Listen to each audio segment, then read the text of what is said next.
E aí, meu chapa, tudo bem? Então, acabei de assistir o filme do Coringa, o Coringa, e eu quero fazer aqui pra vocês a minha análise do filme, porque eu acabei de sair do cinema e eu acho que ainda tá tudo muito fresco na mente, né? Eu tô bem cansado, vou falar pra vocês, viu? Eu queria deitar e dormir, mas eu conversei no Twitter com alguma galera.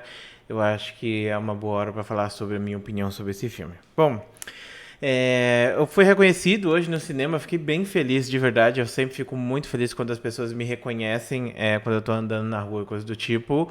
É bem legal, cara, essa vida de youtuber. Às vezes, por conta disso, a gente passa por um monte de perrengue, mas com certeza vocês que assistem, vocês fazem com que isso tudo vale a pena. Então, eu quero agradecer novamente por todo o apoio, todo o carinho que vocês dão pra gente. E vamos lá. O filme do Coringa, ele é um filme bem pesado, todo mundo tá falando isso o tempo inteiro. Mas ele não é aquele filme que é pesado no sentido de você ver um monte de coisa acontecendo. Ele tem seus momentos, né, que tem muita violência e coisa do tipo, mas não é aquele filme que você vai achar pesado, que nem o do Rambo, por exemplo. Do Rambo ele é 100 vezes pior do que o filme do Coringa. Só que é um filme pesado psicologicamente. Ele não é um filme de ação, ele não é um filme animado, ele é um filme drama. E ele é bem arrastado, ele é bem angustiante em certos momentos. E ele é aquele filme que vai fazer você sentar, você ter empatia pelo personagem e você muitas vezes se sentir na posição do personagem. Porque ele é como se fosse uma crítica à nossa sociedade, né?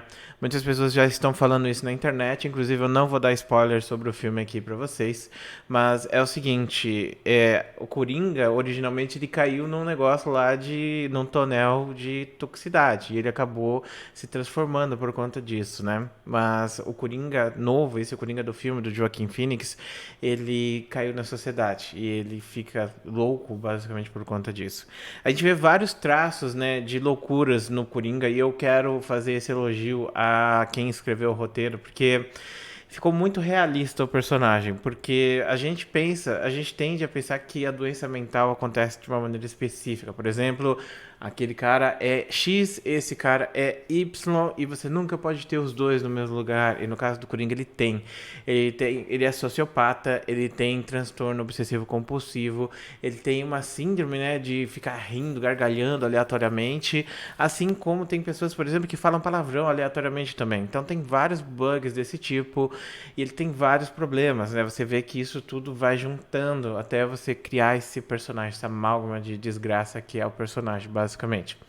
E eu achei muito interessante isso, porque geralmente isso não é visto, principalmente nos filmes, né? Os últimos filmes que você tem o Coringa, você não tem nada sobre isso, né? Você não tem sobre o passado de quem ele foi, porque ele é, e nem o que ele expressa ser. Por exemplo, o Coringa do Heath Ledger, ele é muito bom também, muito bem atuado, mas você não sabe muito bem o que é aquele personagem, como ele tem tanto poder. Ele é como se fosse um espírito, ele simplesmente aparece para causar o caos. Ele mesmo se chamava de um agente do caos. Esse Coringa não, ele é uma pessoa que existe mesmo ali naquele meio e mostra também como é, né, que as pessoas elas se sentem, como posso dizer para vocês, como elas se identificam com essas pessoas, né?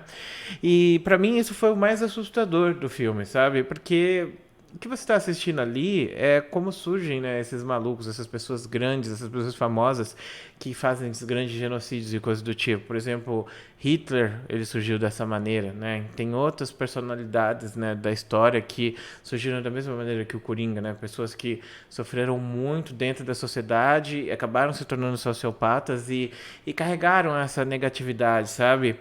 E, bom, essas pessoas, né, eu lembro que o Ken Haruzami ele fez um post no Twitter que me deixou bem pensativo, me deixou bem animado, inclusive, para ver o filme, que é você olhar para o Coringa e pensar, cara, por que que esses personagens, né, malucos, eles têm tantos seguidores? Por que que tem tanta gente que resolve ser, por exemplo, uma sécula do Coringa? Por que que essa pessoa vai fazer isso? Então, essa é a parte interessante, porque você assiste o filme e você consegue entender isso, né? A gente está numa época complicada na nossa sociedade e as pessoas estão tomando bastante consciência desse tipo de situação.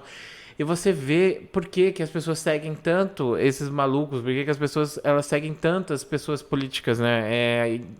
sei lá, tem tantos políticos bugados que as pessoas seguem, né? Que você entende por que as pessoas seguem assim, né? Cegamente, por que as pessoas discutem tanto, por que as pessoas lutam, porque as pessoas fazem coisas horríveis, atrocidades por outras pessoas. E nesse caso, é tipo a frustração de se estar em uma sociedade que é injusta, né? A gente pode falar de tudo na nossa sociedade, mas ela não é justa.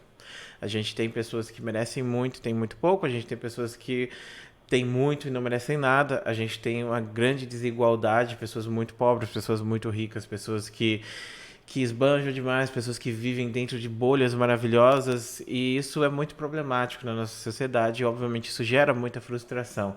E essa frustração vai estacando, né? A pessoa trabalha todos os dias, por exemplo, de segunda a segunda. Tem gente que trabalha em rotina assim.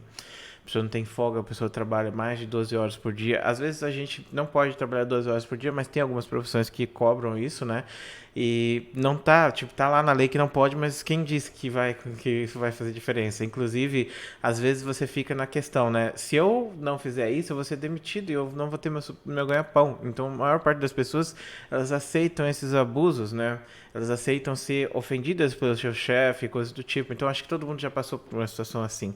E o que é essa sociopatia? A sociopatia é justamente você não conseguir se encaixar nesse meio. E eu acho legal também como o filme ele mostra, né, como é a diferença entre um psicopata e um sociopata. Mas só para fechar a questão das pessoas seguirem o Coringa, então, tipo, ele é literalmente a pessoa que ele representa todos aqueles sentimentos negativos, né?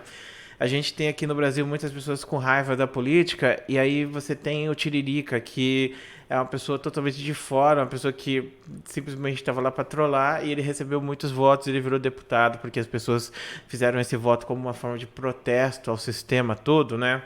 E isso é o que faz, né? As pessoas, tipo, quererem destruir o sistema, as pessoas odiarem o sistema, as pessoas se sentem injustiçadas. E aí surge um cara desses, as pessoas não vão questionar se ele tá fazendo algo certo ou errado, entendeu? As pessoas simplesmente vão acreditar que ele tá fazendo certo e vão lutar por defender ele. É por isso que eu imagino que as pessoas defendem o Coringa, né? E eu achei muito interessante.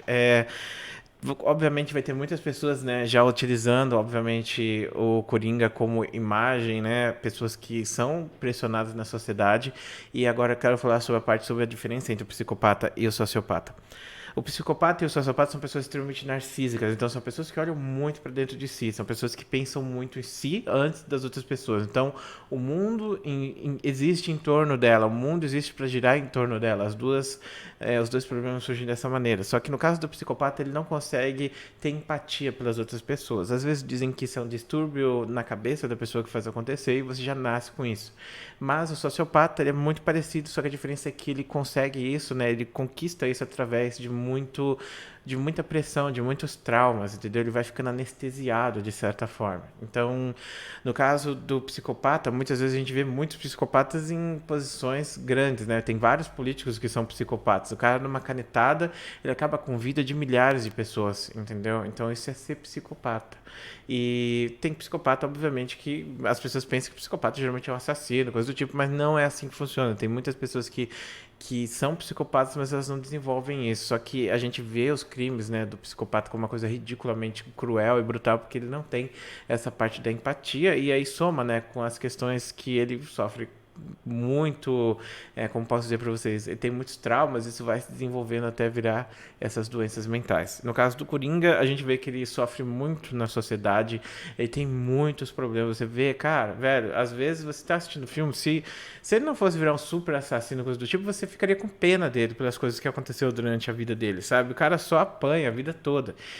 E aí você chega até a concordar. Eu acho que isso é interessante, porque esse é o ponto, entendeu? Esse é o ponto de você concordar com as pessoas que são sociopatas ou psicopatas. Você vê a pessoa sofrendo tanto e você acha que é certo ele fazer uma coisa errada. E não é assim que funciona, né? E não é assim que a história diz que funciona também. Então o sociopata, ele é parecido com o psicopata nesse aspecto, só que ele sofre muito, né? E ele acaba tendo muitos traumas e coisas do tipo que vão fazendo ele se tornar esse monstro, de certa forma. E ênfase que a diferença entre o psicopata é que ele pode ser alguém famoso, alguém rico, né? Muitas vezes é uma pessoa rica. E o sociopata não, às vezes é uma pessoa que é totalmente arruinada na vida, entendeu? Geralmente ela desenvolve a mesma coisa. Eu tava conversando com algumas pessoas, né, aqui do YouTube, que geralmente o YouTube mesmo cobra que você seja um pouco psicopata na hora de você fazer os vídeos, né? E você pensa, tem youtubers grandes aqui no Brasil que eles podem muito bem ter uma psicopatia ou pelo menos uma sociopatia, no mínimo uma sociopatia. E como eu falei pra vocês, né, ser sociopata ou ser psicopata não é sinônimo de você se tornar um assassino, tá? Mas muitas pessoas acabam indo pra esse lado, infelizmente. Então, por que que eu falo isso, que o youtuber geralmente ele pode ser psicopata? Porque, veja bem, aqui no YouTube a gente quer mostrar a nossa opinião, a gente quer mostrar quem a gente é. Mas a plataforma cobra que você faça coisas diferentes e a plataforma muda muito. E o YouTube muda do nada. Por exemplo, agora o YouTube vai mudar e acabar com os canais de criança, tecnicamente, né? Porque a gente sabe que não vai ser bem assim, mas vai ferrar muito com a vida desses canais que são conteúdo para criança.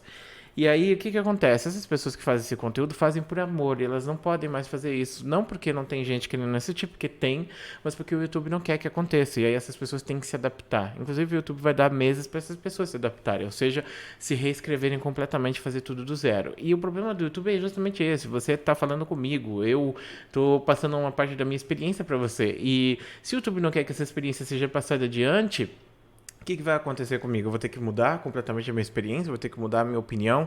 Então você vê pessoas mudando da água pro vinho, do zero, tipo, completamente, sei lá, o cara era totalmente amoroso com todo mundo e agora ele é um hater completo, porque às vezes o YouTube quer isso, o YouTube quer que esse tipo de conteúdo seja produzido.